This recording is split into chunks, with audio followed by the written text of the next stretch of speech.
హైదరాబాద్ బండ్లగూడలో భారీ అగ్ని ప్రమాదం జరిగింది. మక్కా వ్యూస్ లూబ్రికేషన్ లో మంటలు చెలరేగాయి. ఘటనా స్థలానికి డీఆర్ఎఫ్ సిబ్బంది చేరుకున్నారు. 2 ఫైర్ ఇంజిన్లతో మంటలను అదుపు చేస్తున్నారు. మరింత సమాచారం మా ప్రతినిధి ప్రవీణ్ అందిస్తారు.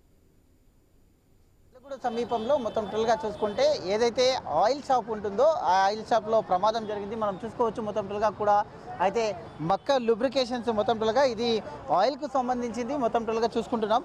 ఇక ఆయిల్ అయితే బిజినెస్ చేస్తూ ఉంటారు. బండ్లగూడ లోపల ఉండేటటువంటి ఇంజన్ ఆయిల్స్ ఉండేటటువంటి ఒక హోల్సేల్ షాప్కు సంబంధించింది మనం చూస్తున్నాం. మొత్తం 2 ఫైర్ ఇంజన్లతో అయితే మంటలను అయితే అదుపు చేస్తున్నారు. దీనికి ప్రధాన కారణం అయితే మనం ఇక్కడ చూస్తున్నాం.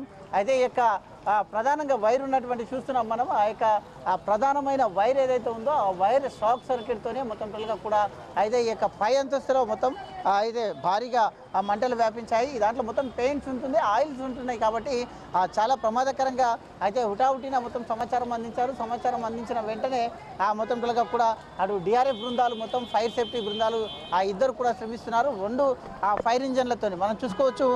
ఇక్కడ ఉన్నటువంటి 2 ఫైర్ ఇంజన్లతోని మంటలను ఆర్పే ప్రయత్నం అయితే చేస్తున్నారు.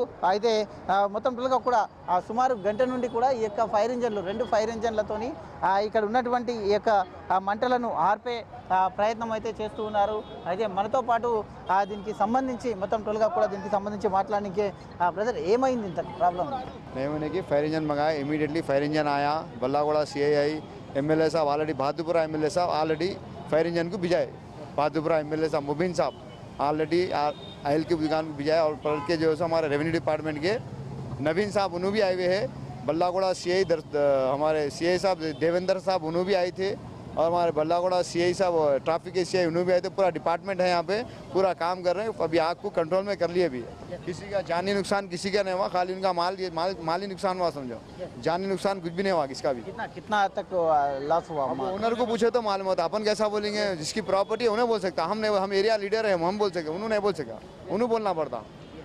ఎస్ అయితే ఆస్తి మొత్తం కూడా మొత్తం టోల్గా సంబంధించింది. మొత్తం టోల్గా ఎస్ మనం మనతో పాటు రెవెన్యూ డిపార్ట్మెంట్కి చెందిన ఆర్ఐ ఉన్నారు, మాట్లాడించే ప్రయత్నం చేద్దాం. సార్ చెప్పండి, ప్రమాదం ఎలా జరిగింది? ఇది మాకు ఇంతమందికి ఇన్ఫర్మేషన్ వచ్చింది. అరౌండ్ 10 to 10:30 ఆ టైంలో అయిందని మాకు ఇన్ఫర్మేషన్ వచ్చింది. ఇన్ఫర్మేషన్ రాగానే fire department, traffic department, police department, revenue department అందరం వచ్చి అందరూ సహకారంతో ఇక్కడ అన్ని మంటలు ఆపేయడం జరిగింది. ఇప్పటివరకు అయితే మొత్తం టోల్గా అదుపులోకి వచ్చినాయి సార్ మంటలు అన్నీ అదుపులోకి వచ్చినాయి. ఇప్పుడైతే మన ఆస్తి నష్టం కానీ ఆస్తి నష్టం ఇంకా చూడలేదు. మొత్తం రిపోర్ట్ వచ్చినాక మేము దాని గురించి చెప్తాము. ఇప్పటివరకైతే నో లాస్ ఆఫ్ డెత్, ఎలాంటి ఇంజురీస్ కానీ అలాంటివి ఏం జరగలేదు. ఎట్లయింది సార్? ప్రమాదం కారణం ఏంటి? ప్రస్తుతానికి అయితే షార్ట్ సర్క్యూట్ అని భావిస్తున్నాము. మొత్తం కొద్దిసేపు అయినా మొత్తం చూస్తే తెలుస్తుంది మొత్తం దేనివల్ల అయింది అనేది తెలుస్తుంది. ఎన్ని గంటలకు సమాచారం వచ్చింది సార్? ఎన్ని గంటలకు సమాచారం? మాకు అరౌండ్ 10 o'clock అట్లా ఇన్ఫర్మేషన్ వచ్చింది. ఇది జరగానే మాకు నా లోకల్ ఇన్ఫర్మేషన్ వల్ల తొందరగా వచ్చేసి మంటలు అదుపులో తీసుకురావడం జరిగింది. దానివల్ల ఎలాంటి లాస్ ఆఫ్ డెత్ కానీ ఎలాంటిది ఏమీ జరగలేదు. ఈ షాప్ ఏంటి సార్? ఏమి నిర్వహిస్తారు? ఇది ఆయిల్ షాప్ అని చెప్తున్నాను. ఆయిల్ షాప్ అండి ఇది మొత్తం. అంటే ఇక్కడ నుంచి డిస్ట్రిబ్యూట్ చేస్తారా సార్? ఇది ఏంటి?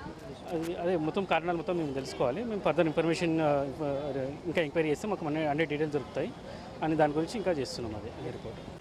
ఇది అదే బండ్లగూడ ఆర్ఐ రెవెన్యూ డిపార్ట్మెంట్తో పాటు మొత్తం టోల్గా కూడా ఆ డిఆర్ఎఫ్ బృందాలు కూడా సకాలంలో చేరుకున్నాయి. చేరుకున్న తర్వాత ఈ యొక్క అగ్ని ప్రమాదానికి గల కారణాలను తెలుసుకుంటున్నారు. ప్రాథమికంగా అయితే మనం చూసుకున్నటువంటి అయితే వైర్ ఉందో, ఆ యొక్క విద్యుత్ వైర్ ఉందో, ఆ యొక్క విద్యుత్ వైర్ కారణంగా ప్రాథమికంగా అయితే షాక్ సర్క్యూటే కారణమని అంటున్నారు. ఇంకా అయితే ఇంత భారీగా ఈ యొక్క ప్రమాదం జరగడానికి కారణాలు ఏంది అనే కోణం లోపల కూడా తెలుసుకుంటున్నారు. ఈ మొత్తం టోల్గా చూసుకుంటే మనకు ఇవన్నీ కూడా ఆయిల్కు సంబంధించినవి. మొత్తం టోల్గా ఈ ఇంజన్ ఆయిల్స్ కానీ మొత్తం వెహికల్స్లో వాడే ఆయిల్స్ ఇవి. అయితే ఒకవేళ ఇవి కూడా అంటుకుని ఉంటే దీని ప్రమాద తీవ్రత ఇంకా ఎక్కువగా ఉండేది. సకాలంలో మొత్తం టోల్గా కూడా చూసుకోవచ్చు మనం. అయితే 2 అంతస్తుల బిల్డింగ్లో మొత్తం టోల్గా కూడా అయితే ఈ యొక్క అయితే ప్రమాదం కొనసాగినట్టుగా తెలుస్తుంది. మరి అయితే చూద్దాం ఒకసారి. సార్ మొత్తం తీవ్రత ఎక్కువగా ఉందా తక్కువనే? తీవ్రత మరీ అంత అదైతే ఏం లేదు. అది మేము మళ్ళీ లోపల మొత్తం అన్ని మంటలు అయితే అదుపులోకి వచ్చినాయి. మొత్తం మేము లోపలికి వెళ్ళాక దాని గురించి మేము ఇంకా చూసి తెలుసుకుంటాం. అంటే లోపలికి వెళ్ళి చూసిన తర్వాత ఆ యొక్క బిల్డింగ్ తీవ్రతను పరిశీలించిన తర్వాత కూడా చెప్తామంటున్నారు. ప్రజెంట్ అయితే ఆస్తి నష్టం సంబంధించింది కానీ ఎలాంటి ప్రాణ నష్టం లేదంటూ కూడా చెప్తున్నారు. ప్రజెంట్ అయితే చూసుకోవచ్చు మనం. అయితే సుమారుగా 10:30 అంటే ఉదయం 10:30 గంటలకు జరిగింది. అయితే 2 గంటల నుంచి మొత్తం టోటల్గా కూడా 2 ఫైర్స్ అయితే మొత్తం టోటల్గా కూడా 2 ఈ చూస్తున్నాం మనం. ఆ యొక్క ఫైర్ వెహికల్స్ 2 ఫైర్ వెహికల్స్ మధ్యలో అయితే అక్కడ చూస్తున్నాం అధికారులు మొత్తం టోటల్గా కూడా ఆ లోపల మొత్తం టోటల్గా కూడా లోపల మొత్తం టోటల్గా క్లియర్ అయినట్టుగా తెలుస్తుంది. అధికారులు కూడా మొత్తం టోటల్గా అక్కడ పరిశీలిస్తున్నారు. దీనికి సంబంధించి అధికారులు మొత్తం టోటల్గా కూడా దీనిపైన ఇంకా ఆ విచారణ కొనసాగుతుంది అంటూ చెప్తున్నారు. వీడియో జర్నలిస్ట్ నవీన్తో ప్రవీణ్, ఐ న్యూస్, హైదరాబాద్.